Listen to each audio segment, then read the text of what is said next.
వాసుదేవం హృషీకేశం వామనం జలశాయినం జనార్దనం హరిం కృష్ణం శ్రీవత్సం గరుడధ్వజం వరాహం పుండరీకాక్షం నృసింహం నరకాంతకం అవ్యక్తం శాశ్వతం విష్ణుం అనంతమజమవ్యయం. హలో అండి, అందరికీ నమస్కారం. అందరు ఎలా ఉన్నారు? నేను ఇప్పుడు మీకు శ్రావణ శుద్ధ ఏకాదశి యొక్క విశిష్టతను గురించి తెలియజేస్తానండి. ఈ శ్రావణ శుద్ధ ఏకాదశిని పుత్రదా ఏకాదశి లేదా పవిత్ర ఏకాదశి అంటారనమాట. శ్రావణ మాసంలో శుక్లపక్షంలో వచ్చేటువంటి ఏకాదశికి ఏమని పేరంటే పుత్రదా ఏకాదశి అనమాట. ఇది శ్రీ మహావిష్ణువును పూజించడానికి అత్యంత పవిత్రమైనటువంటి రోజు. ఏకాదశి అంటేనే మహావిష్ణువుని పూజించడానికి చాలా పవిత్రమైన రోజు. అదేవిధంగా శ్రావణ మాసంలో శుక్లపక్షంలో వచ్చేటువంటి ఏకాదశి, ఎందుకంటే శ్రావణ మాసం అని ఎందుకు పేరు వచ్చిందంటే మనం ఇంత ముందర చెప్పుకున్నాం, పౌర్ణమి రోజున శ్రవణ నక్షత్రంతో కూడింది. శ్రవణ నక్షత్రం అంటే విష్ణుమూర్తికి సంబంధించిన నక్షత్రం కాబట్టి ఈ మాసంలో శుక్లపక్షంలో వచ్చేటువంటి ఏకాదశి ఇంకా విశిష్టమైనటువంటిది. మహావిష్ణువుని పూజించడానికి అత్యంత పవిత్రమైనటువంటి శుభకరమైనటువంటి రోజు అనమాట. ఎవరికైతే సంతానం కలగాలి, సంతానం లేనటువంటి వాళ్ళు ఉంటారో, సంతానం కలగాలనే కోరికతో ఉన్న దంపతులు సంతాన సౌభాగ్యం, వారి ఆయురారోగ్యాల కోసం ఈ ఏకాదశి, శ్రావణ శుద్ధ ఏకాదశి, పుత్రదా ఏకాదశి వ్రతాన్ని ఆచరిస్తారన్నమాట. అయితే ఈ పుత్రదా ఏకాదశి యొక్క విశిష్టత, ప్రాముఖ్యత ఏంది అంటే సంతాన ప్రాప్తి కలుగుతుంది. ఎవరికైతే సంతానం లేనటువంటి వాళ్ళకి సంతాన యోగాన్ని, ఒకవేళ సంతానం ఉన్నటువంటి వాళ్ళు కనుక ఆచరిస్తే వాళ్ళ యొక్క పిల్లల యొక్క అభివృద్ధిని కూడా ప్రసాదిస్తుందని చెప్పి నమ్ముతారనమాట.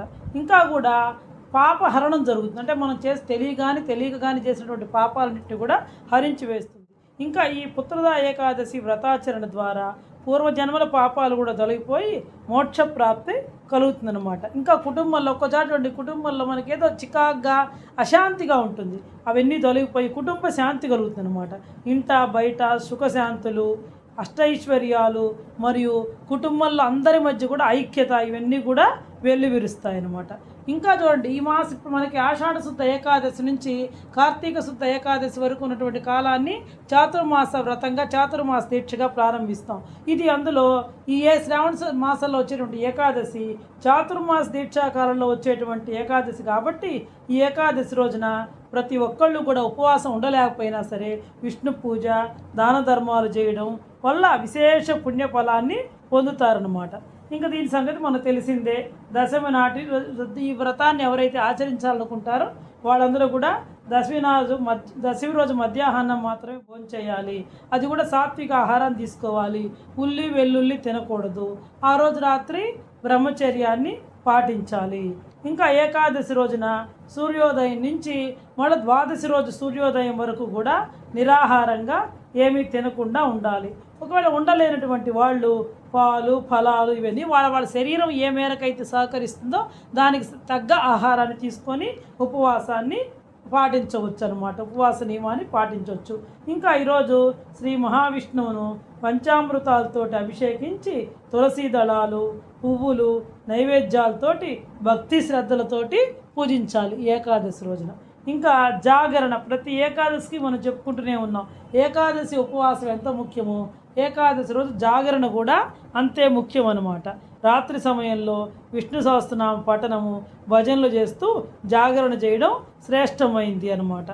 ఇంకా కాబట్టి ఏకాదశి రోజంతా ఏం చేయాలి? ఏదో ఒకటి విష్ణు సహస్రనామ స్తోత్రం అని కానీ, భగవద్గీత కానీ, లేదా నారాయణీయము, లేదా విష్ణు సంబంధమైనటువంటి స్తోత్రాలు, గోవిందనామాలు ఎన్నో ఉన్నాయి కదా మనకి.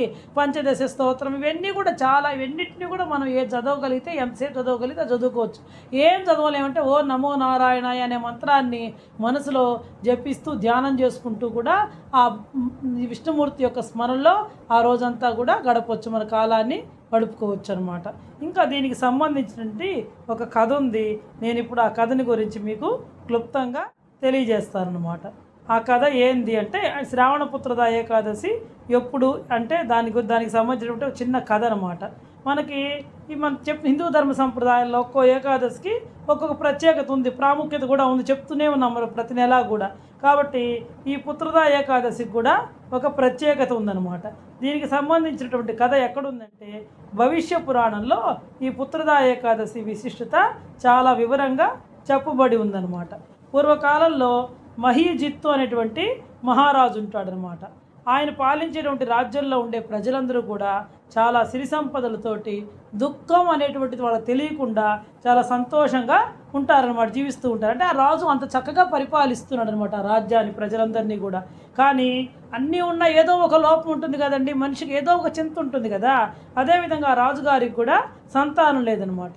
కాబట్టి ఎందుకంటే రాజు వాళ్ళందరినీ కనబిడ్డల్లాగా చూసుకుంటున్నాడు కాబట్టి ఆ రాజుకు సంతానం లేకపోయేటప్పటికి ప్రజలందరూ కూడా చాలా బాధపడ్డారట. దేశ ప్రజలందరూ కూడా ఎంతో బాధతో ఉండేవాళ్ళు అనమాట. అప్పుడు ఈ మహారాజు పాపం ఆయనకి ఎంతో దిగులు పడుతూ సంతానం కోసం ఆయన తిరిగినటువంటి పుణ్యక్షేత్రం లేదు, చేయనటువంటి పూజ లేదు, నోము లేదు, వ్రతం లేదు, ఉపవాసాలు లేవు, అన్నీ చేస్తాడు, అన్ని పుణ్యక్షేత్రాలు తిరిగాడు. కానీ అప్పుడు ఏం చెయ్యాలి అని చెప్పేసి మహారాజు ఆలోచిస్తూ ఉంటాడనమాట. అప్పుడు ఆ రాజ్యంలో ఉండేటువంటి ఆ రాజ్యానికి దగ్గరలో లోమశుడు అనేటువంటి మహర్షి దగ్గర దీనికి పరిష్కారం ఉంది అని చెప్పి ఆయనకి ఆయనకి అనిపిస్తుంది అనమాట.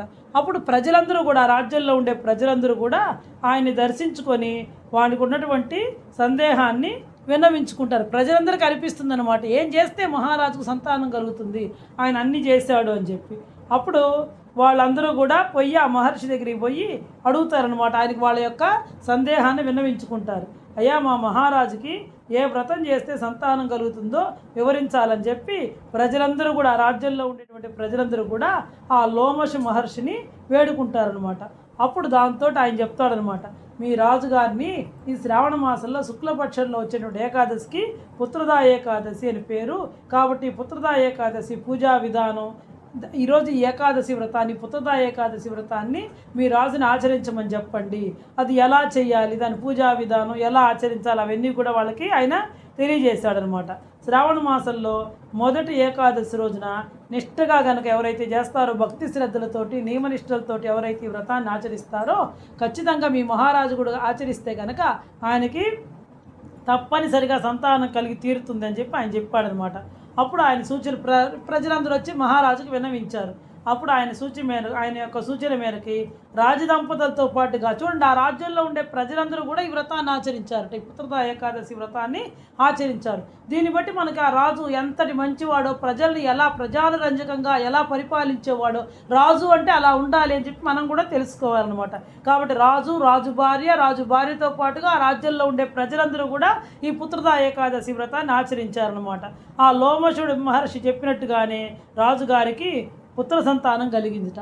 ఇంకా రాజుగారితో పాటు ఆ రాజ్యంలో ఉండే ప్రజలందరూ కూడా ఆచరించారు. కాబట్టి రాజుగారితో పాటుగా ఎవరికైతే సంతానం లేదో, ఈ వ్రతాన్ని ఎవరైతే ఆచరించారో వాళ్ళందరికీ కూడా సంతాన ప్రాప్తి లభించిందనమాట.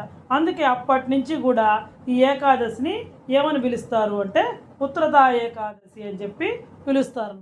అయితే ఈసారి పుత్రదా ఏకాదశి మనకు ఎప్పుడు వచ్చిందంటే ఆగస్ట్ 23వ తేదీ ఆదివారం రోజున ఈ పుత్రదా ఏకాదశి అనేటువంటిది వచ్చిందనమాట.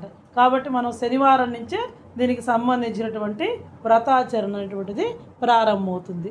ఇంకా ద్వాదశి రోజున తెల్లవారి సోమవారం రోజున ద్వాదశి రాగానే మళ్ళీ యథావిధిగా పూజలు చేసుకొని మళ్ళీ మనం నైవేద్యం పెట్టి ఏదైనా విష్ణాలయానికి వెళ్ళి దర్శించుకొని ఎవరైనా ఒక బ్రాహ్మణులకు భోజనం పెట్టుకొని మనం కూడా ఈ వ్రత విరమణ భగవంతుడికి నైవేద్యాన్ని సమర్పించి మనం కూడా భోజనం చేయాలంటే పాలన చేయాలి, ఉపవాసాన్ని విరమించాలి. ద్వాదశి రోజు కూడా మన రాత్రిపూట తినకూడదు అనమాట.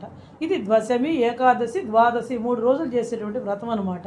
దశమి రోజు ఏకభుక్తం, ద్వాదశి రోజు ఏకభుక్తం, ఏకాదశి రోజు నిరాహారంగా ఉండడం. మన శరీరం ఏ మేరకైతే సహకరిస్తుందో దానికి తగినటువంటి ఆహారాన్ని తీసుకొని ఈ వ్రతాచరణ చేయాలి. కాబట్టి ఎవరికైతే సంతానం లేదో లేదా ఉన్నటువంటి సంతానం చక్కగా చిరంజీవులై ఆయురారోగ్యాలతో సౌభాగ్యాలతో వర్ధిల్లాలి, మంచి ఉన్నత స్థితికి ఎదగాలని ఎవరైతే కోరుకుంటారో వాళ్ళందరూ కూడా చక్కగా ఈ శ్రావణ మాసంలో శుక్లపక్షంలో వచ్చేటువంటి ఈ పుత్రదా ఏకాదశి వ్రతాన్ని ఆచరించి ఆ లక్ష్మీనారాయణ యొక్క అనుగ్రహాన్ని పొందాలని కోరుకుంటూ సెలవు తీసుకుంటున్నానండి.